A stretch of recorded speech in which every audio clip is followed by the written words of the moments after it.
Et donc je suis intervenu pendant l'attaque au couteau d'Annecy. Et le lendemain de l'attaque au couteau, j'avais rencontré le président de la République, Emmanuel Macron, et je lui avais demandé de pouvoir être là, présent à l'Université Notre-Dame, parce que je considérais que c'était ce qui avait de plus important, quoi. Pour moi, c'était le plus important, c'était Notre-Dame, c'était un peu la mère de toutes les cathédrales en France, bon, la grande sœur.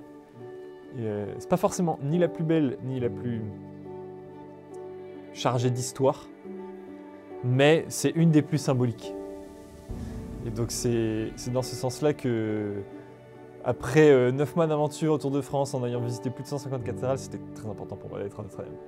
Et donc Emmanuel Macron m'a fait cet honneur-là, et ouais, c'était vraiment impressionnant. C'était très marrant puisque je me suis retrouvé dans le carré or, entre guillemets, avec tous les chefs d'État et tous les grands princes d'Europe, là. J'étais à 3 rangées de Trump, 2 rangées du prince William, au pied du pilier de Paul Claudel, qui a converti Paul Claudel d'ailleurs. Et non, c'était extrêmement impressionnant et c'était très beau d'assister à la cérémonie de réouverture de Notre-Dame, un peu aux premières loges. Moi c'est simple, j'ai pleuré du début jusqu'à la fin.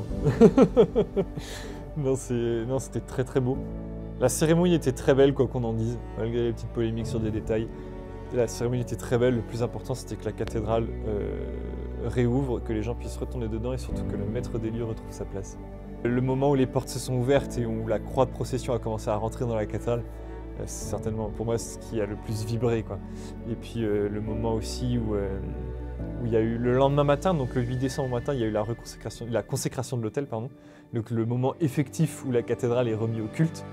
Et c'est vrai que c'est très impressionnant parce que l'archevêque, Monseigneur Ulrich, a enduit l'autel de Saint-Crème. Et donc ça s'est pas vu à l'image, c'est quelque chose qui s'est pas vu à l'image parce que c'était une odeur. Mais il y a eu une odeur magistrale dans toute la cathédrale qui nous a tous pris au nez, l'odeur du Saint-Crème qui a vraiment rempli la cathédrale de façon hyper forte. Et après, ils ont rajouté l'encens en plus. Et donc, tout le monde était...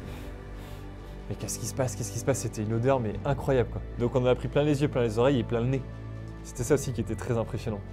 Et puis moi, ce qui m'a à la fin, ce qui m'a le plus touché, c'était de voir. Moi, j'avais beau être tout devant, à droite, au milieu de tous les rois, les princes et les grands de ce monde, j'étais à 5 mètres de Trump, quoi. J'étais à 7 mètres de la Vierge du Pilier. Et en fait, ce qui m'a vraiment beaucoup touché, c'était de voir que tout le monde, au même niveau, est venu se mettre à genoux devant la Sainte Vierge.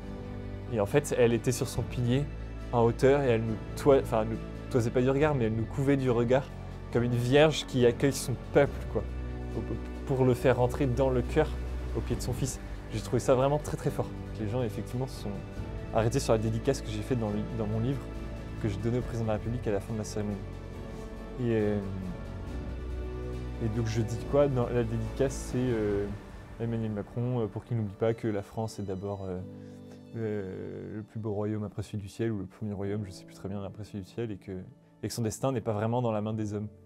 Et ça a vachement fait réagir, plutôt en positif, j'ai eu aussi un peu de négatif. Mais après moi, en fait, surtout ce que je lui ai dit, puisque je lui ai remis le livre en main propre, et ce que je lui ai dit à cette occasion-là, c'est que la première fois qu'on s'était rencontrés, c'était sur mon tour de France des cathédrales, que pour moi c'était cette démarche la plus importante, et que de ce tour de France des cathédrales, j'en avais fait un récit, et que ce récit était le témoignage de tous ceux que j'avais rencontrés pendant mon périple, qui m'avaient accueilli, logé et nourri, et surtout qui m'ont tous témoigné de ce que j'appelle leur rêve de grandeur, c'est-à-dire de leur besoin viscéral de se rattacher à quelque chose qui les dépasse et qui nous dépasse. Et moi, la grande découverte que j'ai faite pendant ce Tour de France des cathédrales et que je raconte dans mon livre, c'est que en France, on a un trésor, c'est que ce qui nous dépasse et ce vers quoi on doit se rattacher, eh ben, il s'est incarné dans la matière, dans les cathédrales, grâce à l'œuvre de nos ancêtres. Et en fait, c'est simplement ce que j'essaye de raconter dans mon livre, et donc ce que j'ai essayé de rappeler au président, c'est il existe en France quelque chose qui nous rassemble tous, parce que ça nous dépasse, une certaine transcendance, que sont nos cathédrales, et qui sont un message de grandeur, surtout pour nous à notre époque. Je me souviens très bien du soir de l'incendie Notre-Dame de Paris. Et d'ailleurs, c'est d'ailleurs très drôle parce que moi je pose la question à tout le monde. Je posais la même question à tout le monde est capable de nous dire ce qu'il faisait ce soir-là. Tellement ça nous a tous traumatisés. Moi, c'était simple, je rentrais des cours, j'étais dans les transports quand j'ai vu le premier SMS arriver qui annonçait le truc. Et je suis arrivé chez moi, je me suis branché devant l'écran, et puis après on a tous fini dans le salon devant la télé avec toute la famille. Et ça m'a choqué, et ça a provoqué en moi toute une réflexion, et d'ailleurs qui, au fur et à mesure, m'a poussé sur le chemin des cathédrales de France. Hein. C'est vraiment l'incendie de Notre-Dame de Paris qui a été le déclencheur, où je suis passé de l'idée folle au stade de projet.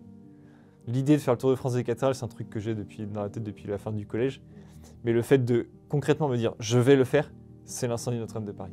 Et surtout, moi, ce qui m'a marqué, c'est que vraiment presque une semaine avant, j'étais à Notre-Dame de Paris pour la visiter une dernière fois, sans savoir que c'était la dernière fois, pour vénérer la couronne d'épines.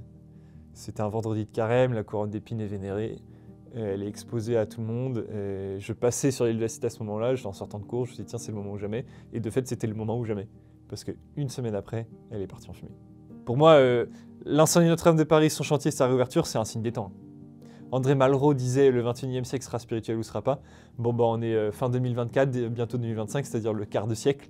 Et il faut souvent un quart de siècle pour rentrer dans le siècle. Bon, bah, on rentre pleinement dans le 21e siècle, qui est un siècle spirituel, qu'on le veuille ou non. Donc là, ce qu'on est en train de jouer, que ce soit à travers la réouverture de Notre-Dame de Paris, mais aussi avec tous les combats de civilisation qu'on vit aujourd'hui, c'est l'âme française, c'est l'âme spirituelle de la France, c'est la vocation de la France. Et donc Notre-Dame de Paris, c'est juste un petit coup de pied aux fesses, une petite pichenette dans la tête là, de la part de la Sainte Vierge pour dire hey, les gars, réveillez-vous.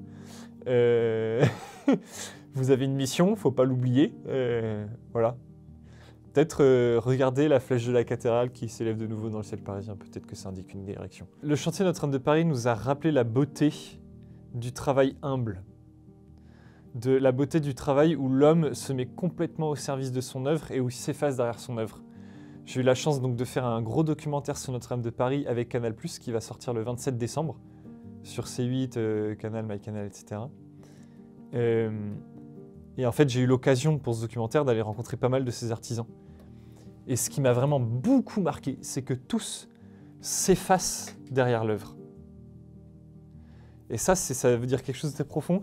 Et d'ailleurs, énormément de ces artisans sont très jeunes. Sont jeunes, voire très jeunes. Et ils sont tous pétris de cette mentalité de bâtisseur de cathédrale, hein, qui est complètement intemporelle, qui n'est pas réservée au Moyen-Âge, pas du tout. Qui est cette mentalité de je ne suis pas en train de tailler une pierre ou simplement construire un mur, je suis en train de tailler une cathédrale, je suis en train de construire une cathédrale. Et c'est ça, que ce soit des charpentiers, des tailleurs de pierre, même les mecs qui extraient la pierre dans la carrière, des gars qui, même les petites dames qui ont fait les vêtements liturgiques, ceux qui ont taillé la charpente, c'est même simplement le gars qui a fabriqué les 3000 chevilles en bois nécessaires à la charpente de Notre-Dame de Paris, il a fait ça toute sa journée, il a fait des chevilles en bois, tu vois, à la main.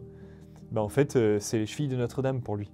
Le chantier Notre-Dame de Paris a rendu sa noblesse au métier manuel dans la mesure où ces métiers manuels et où les artisans qui travaillent dedans s'effacent derrière l'œuvre et comprennent que l'œuvre va les dépasser et les dépasse déjà.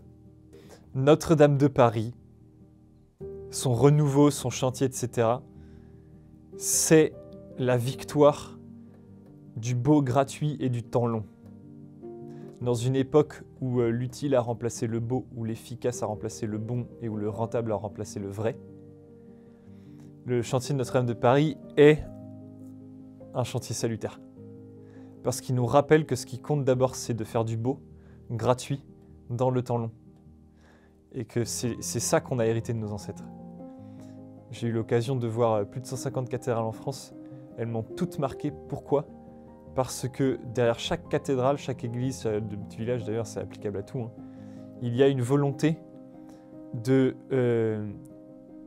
construire une œuvre de civilisation qui s'incarne le mieux possible dans la matière de l'endroit pour nous faire passer ce message de grandeur et d'humilité, qui sont deux vertus fondamentales pour les civilisations, qui ont irrigué notre civilisation française, chrétienne, etc., et qui est la vertu qui sont les vertus des chefs. La magnanimité et l'humilité, la grandeur et l'humilité. Donc le fait de vouloir toujours aller chercher ce qu'il y a de plus beau et de plus grand, tout en ayant conscience de son état de fils de Dieu, de créature de Dieu, en connaissance de ses forces et de ses faiblesses. Ça, c'est ce qui a nourri nos ancêtres bâtisseurs et ce qui a nourri tous les bâtisseurs qui ont reconstruit Notre-Dame de Paris et ce qui doit nous nourrir aujourd'hui. Je pense que la démarche pèlerine, c'est pas quelque chose de spirituel d'abord. Je suis convaincu que la démarche pèlerine, c'est quelque chose de très naturel à l'homme. Le fait de vouloir s'inscrire dans une démarche d'itinérance sur le long terme, en solitaire, c'est quelque chose qui est communément partagé à toutes les civilisations, toutes les cultures. Et que le génie de la chrétienté, c'est de l'avoir parfaitement intégré et d'en avoir fait quelque chose de presque sublime spirituellement. Si j'ai fait le grand pèlerinage des cathédrales de France, c'est parce que depuis que je sais marcher, je fais le pèlerinage de Chartres, que j'ai grandi entre Notre-Dame de Paris et entre Notre-Dame de Chartres, et que donc dans ma tête depuis tout petit, l'association aventure pèlerinage égale cathédrale. Et donc j'ai voulu vivre une grande aventure à travers la France, c'était normal que je la fasse de cathédrale en cathédrale. Moi j'ai des souvenirs extraordinaires de départ à Notre-Dame de Paris. Mes premiers pèlerinages dans les chapitres adultes, je devais avoir 15 ans. C'était extraordinaire, on arrivait, la cathédrale est à peine réveillée, tu débarques avec tes croix, tes bannières dans la capitale, là t'arrives à Notre-Dame de Paris, tu te les pelles, t'as l'office, t'es à peine réveillé, t'as les yeux comme ça, tu prends ton café et tu pars et tu chantes des gros hymnes à la Sainte Vierge en traversant la capitale, en brandissant ta bannière et tout, non c'est extraordinaire. Mais en fait c'est simple, la démarche pèlerine au long cours, quand elle est solitaire en plus, ça permet de sortir du temps, d'aller inscrire ses pas sur celui de l'horizon, d'aller inscrire ses pas sur la ligne d'horizon, et de ce fait de se positionner comme un témoin extérieur de l'époque dans laquelle on vit. Et je pense qu'aujourd'hui, dans une époque où tout s'accélère et où on est vraiment le nez dedans, et en plus quand on habite à Paris, ça va dans tous les sens, enfin bref, enfin à Paris ou ailleurs d'ailleurs, mais c'est pour ça que le pèlerinage revient vachement à la mode aussi. On a besoin de ça. Le pèlerinage de Chartres, c'est extraordinaire parce que c'est un pèlerinage qui est commun, qui est partagé avec un nombre gigantesque de personnes, mais je trouve que le pèlerinage solitaire au long cours, donc plus de 3 semaines, c'est encore plus extraordinaire. Et en fait, moi j'ai fait cette expérience-là et je le raconte dans mon livre. Quand tu arrives chez les gens, qu'ils savent que tu es un pèlerin, donc tu t'es un petit peu extrait du temps et de la société, que tu ne vas jamais les revoir, que tu es là uniquement pour la soirée, que tu ne les connais d'Inève ni d'Adam, mais que tu es sympa, etc. Tu as des discussions extraordinaires. Et les gens, en une demi-heure, ils vont se livrer totalement. Moi, tu t'imagines même pas le nombre de larmes que j'ai récoltées sur mon chemin des cathédrales. Et la seule chose que je leur disais à la fin, c'était bon, je vous emmène avec moi dans mon sac et je vous dépose dans toutes les cathédrales de France. Voilà. Et c'était ce qui les touchait d'ailleurs. Et en fait, tout le monde va te partager un désir de participer à cette démarche-là, de vouloir se du temps et de retrouver quelque chose d'un peu plus profond. Moi, ce que j'ai envie de dire aux futurs pèlerins, que ce soit du pèlerinage de Chartres ou de tout autre pèlerinage d'ailleurs, c'est vivez cette démarche à fond. Apprenez à vivre la marche non pas comme quelque chose d'obligatoire ou de pénible, mais comme quelque chose de libérateur. C'est vraiment libérateur la marche à pied. L'homme est fait pour marcher. Vraiment, l'homme est fait pour marcher. Je me suis jamais plus épanoui physiquement que sur un pèlerinage au long cours, quoi. Et il y a une expérience extraordinaire que j'invite tout le monde à faire, c'est de retrouver le rythme du soleil, en fait. Malheureusement, le pèlerinage de Chartres ne permet pas de le faire, puisque c'est très cadré, c'est pendant 3 jours, c'est très rythmé, etc. Mais en fait, de retrouver un rythme naturel où on n'a plus besoin d'apports extérieurs pour se réveiller, pour dormir, etc.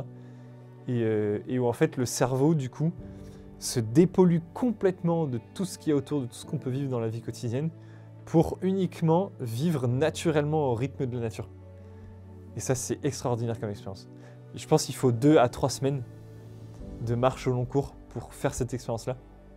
Mais c'est vraiment libérateur. Ouais. Donc il y a ça, et puis bien sûr, il y a mon message qui ne change pas, c'est rêver grand, agissez en conséquence. Nourrissez-vous des cathédrales, n'ayez pas peur, comme dirait Saint Jean-Paul II, relevez la tête, fixez les flèches des cathédrales, et c'est tout de suite d'ailleurs ce que j'ai dit après l'attentat d'Annecy.